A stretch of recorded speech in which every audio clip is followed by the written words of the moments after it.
Hi, I'm Rigger. This is Your Right, and technology is amazing. Before we start though, be sure to like the video if you like it, share anything else you would like, and let me know your thoughts in the comments down below, and subscribe if you want to see more.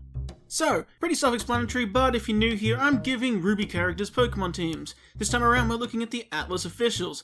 So, at the top we have the Commander-in-Chief, James Ironwood, his once right-hand special operative, Schnee, his pet project and the protector of Mantle, Penny Polendina, and of course her father and creator, the great Pietro Polendina. But I can't just give them any Pokemon teams, there's a list of rules I'm following to make it harder and more interesting, because why not? First rule, no repeating starters. There aren't enough starters to give to everyone in RWBY, but once I use one I can't use it again. Pretty simple.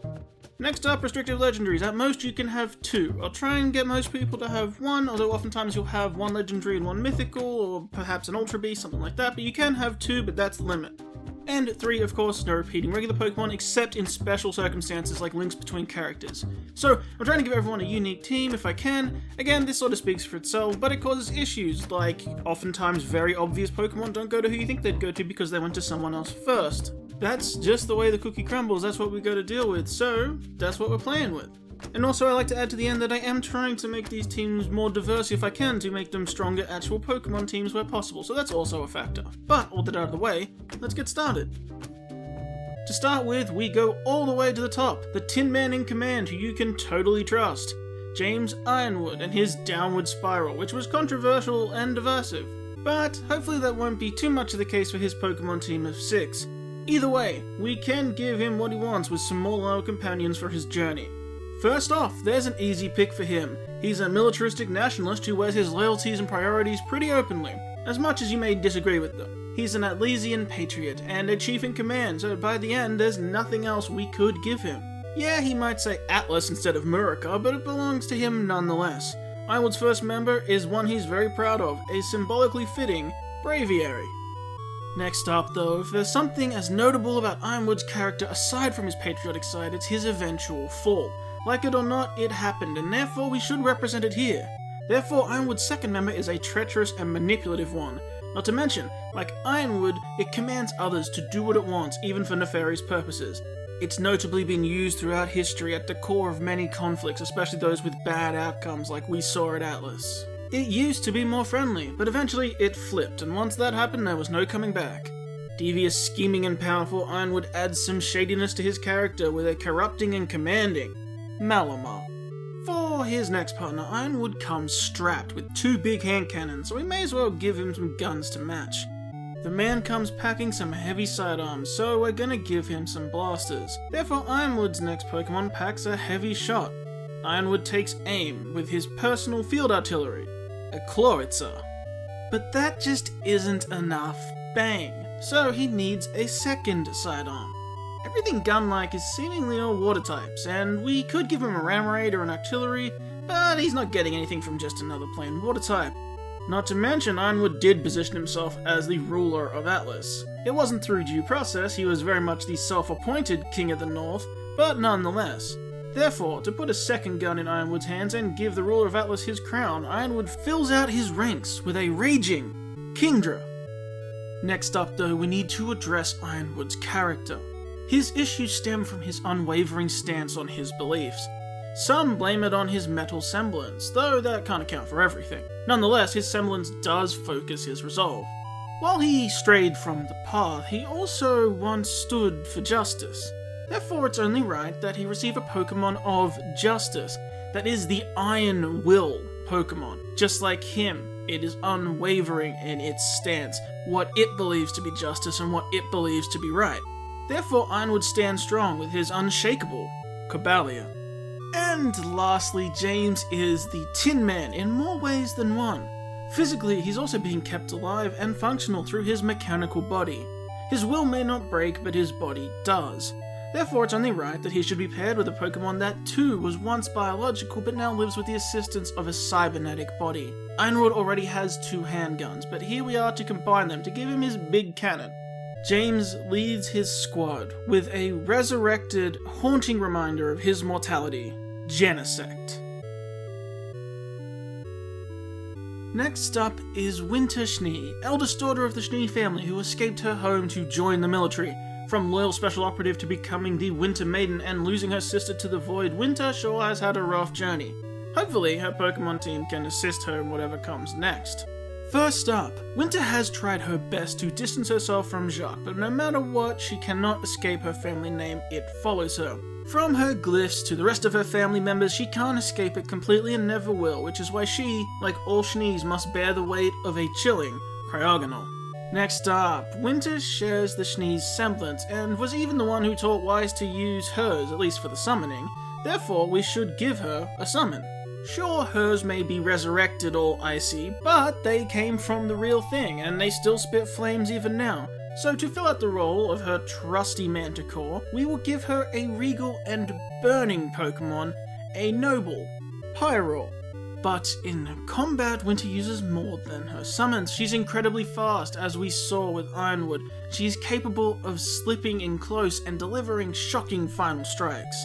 Therefore, it's only fair we match her 2 sabers, and we give her a Pokemon with 2 sleek bladed protrusions and as quick and electrifying as she is. Therefore, Winter is always ready to fight, and charged up, just like her Vikavolt.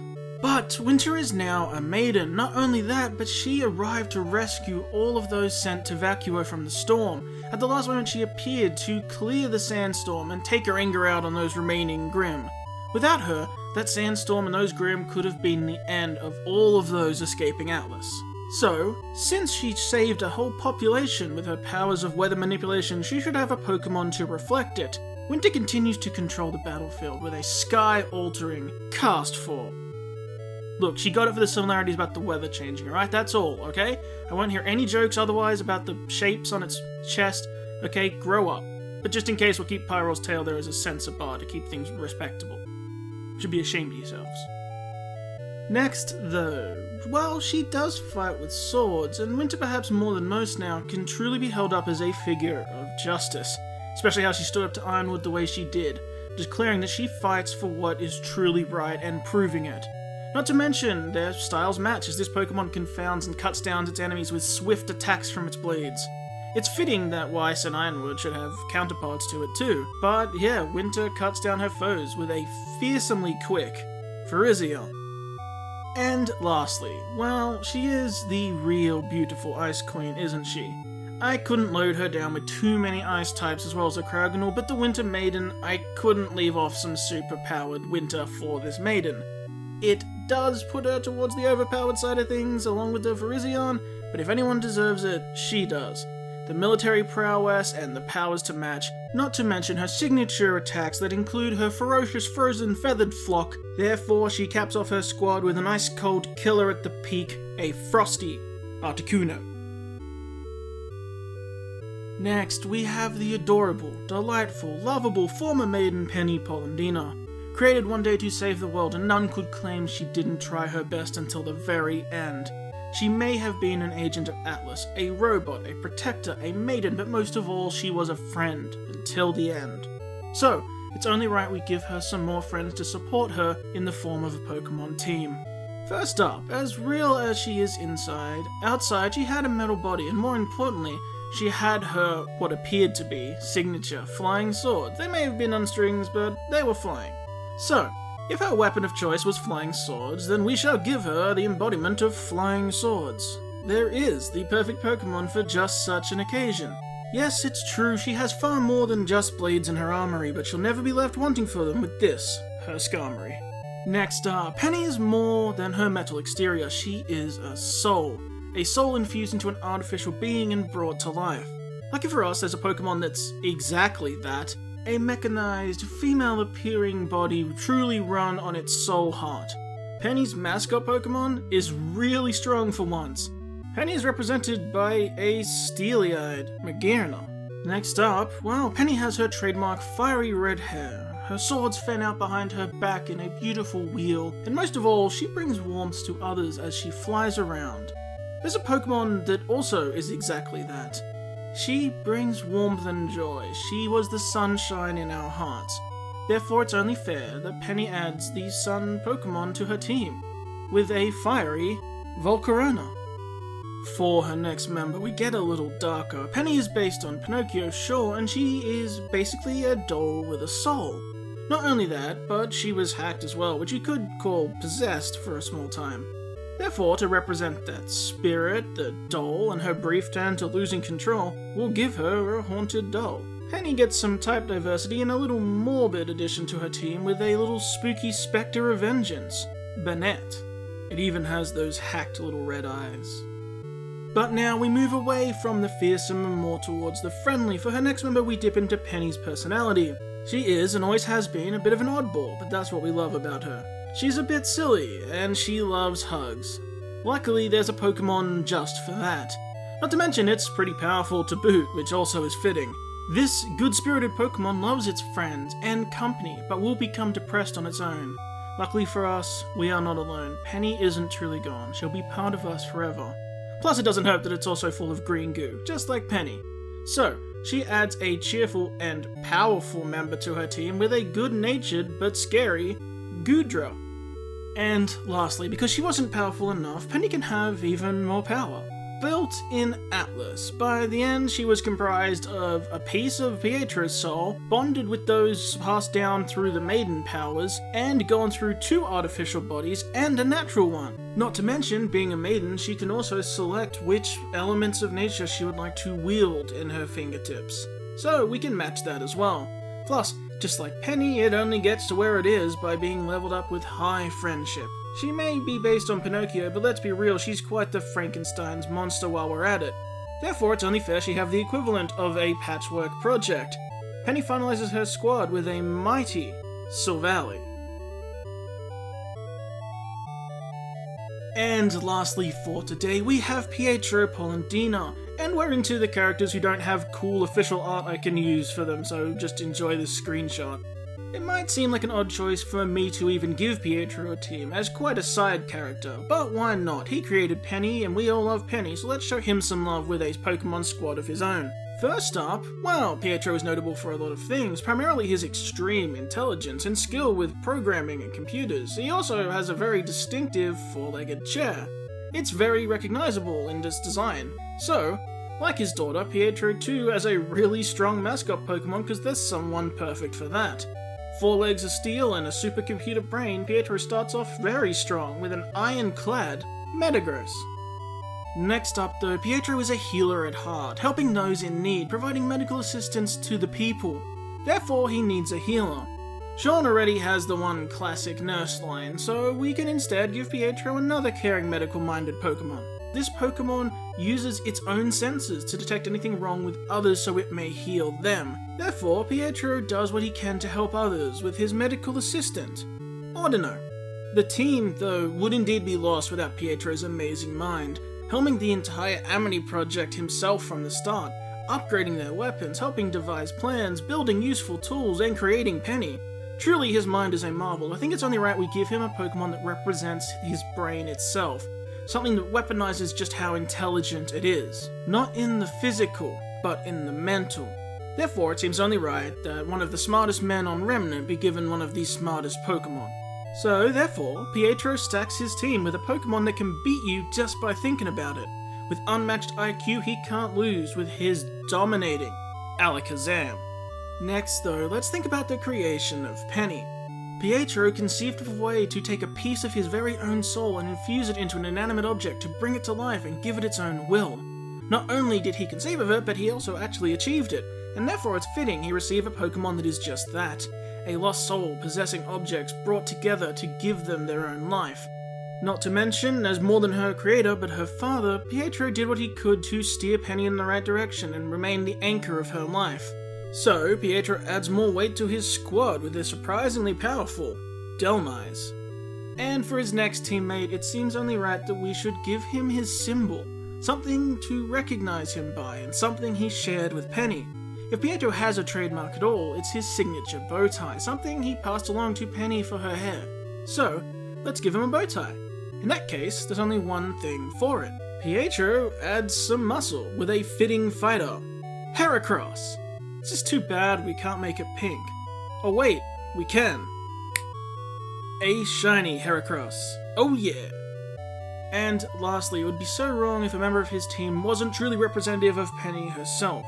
Luckily, there is one Pokemon left that fits that bill, Perhaps a Pokemon you think should have gone to Penny, but instead it's here protecting her father as it should be. Pietro's team is completed by the addition of his very own green rocket ship daughter protecting him until the end. Pietro's final member is one dear to his heart, a very special Celesteela.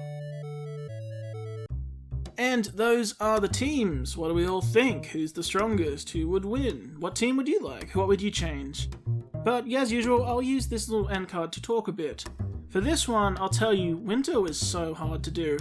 I said at the start I'd give all the Schnees a Cryogonal because they can't escape it and it fits their glyphs, and that just seems really fitting as one of the very few repeated Pokemon in this. And while I stick by that, it's also hard on me because it means it fills a slot with like a pure ice type, and that really makes it harder to build their teams sometimes. Because, you know, in kayfabe, in the plot of these episodes, I'm saying it's a weight for them they have to bear, but actually it's for me, because it makes it so much harder to pick a rounded team. And that was really true here, especially because of that and the Articuno, which was really fitting too, with the birds and the ice and the Winter Maiden. It meant I couldn't give her the one Pokemon I really wanted to as well, which was a Alolan Sandslash. Being both ice and steel, it really meshed with her like her swords. But type diversity meant that adding a third ice type is just an awful idea. Cast Form is not a great teammate really, but it really is fitting to help diversify her, and also hopefully having a squad with double legendaries will help make up for that weakness. Oh, and also finally, when we get along to Penny. Finally, after so long, I can say here that Penny is the one with the Silvally. Because I just remember everyone saying it should have been Silvally to Weiss. She's from Atlas and switching elements instead of Arceus, but come on. Penny is Atlas's Frankenstein project, and that's what Silvally is too. Plus, she also rotates elements with the Maiden powers, so it just seemed to fit even better. Plus, there's the whole friendship side of thing too, which I thought was really fitting. I was really torn between Goodra and Dragonite for her actually, as both are super friendly and powerful, and Dragonite is said to travel around rescuing people. But Goodra specifically has the hugging thing, and then there's the green goo as well, so it just won out. It's also why Penny had the Magearna and not the Celesteela. The Skarmory is too perfect for flying swords, and has the exact same typing as a Celesteela. So, rather than have two on her team with the exact same typing, I decided to give the Celesteela to Pietro rather than give the Magearna to him. That way they both have someone on the team that's representative of Penny, Penny having like her own mascot, and Pietro having a representative of his creation and daughter, and then no one got doubling up types. And I tell you, I didn't realize how strong some of these Pokemon are. Like, Penny's team's pretty strong. Magearna has a base 600, and Volcarona is super strong for not being technically a legendary or a mythical, or even technically a pseudo-legendary. And I will say, for someone without much legendary power on the team, Pietro's team is pretty hardcore, at least among regular Pokemon. I knew immediately he should have the Metagross, of course, like, it just goes so well. And that plus Alakazam, that's pretty formidable. Audino is the only one he has with below base 500, and that's a healing Pokemon. Lastly, for Ironwood, why are all the gun Pokemon water type? It's really weird, but all of them are like just straight water, so I sort of cheated a bit with the Kingdra to get some dragon in there so it's not just two straight water types, because he's not getting anything out of that. But also I thought the King of Atlas thing sort of worked, and as well as that, you know, Atlas got drowned at the end, so the water types do fit at least a little bit. I tried to get him something gun-like that could learn gravity too, but that just wasn't a thing, unfortunately, so no go there. But I thought the Cobalion was really good for his Iron Will Pokemon and the Sword of Justice that, you know, works for him and his twisted approach, which also gets twisted by the Malamar in his team. I thought that was a good little story. Plus, Janisect was just such a natural fit for Remnant Cyborg, and it has the big gun on its head like his combined pistol, so yeah, I thought that all sort of worked out. Anyway, rambling over, let me know what you think, like I said. Likes and shares and all that are really appreciated, but that's all for now. So, until next time, my name is Rigger. I hope you have a wonderful day, trainers, and I hope I did alright.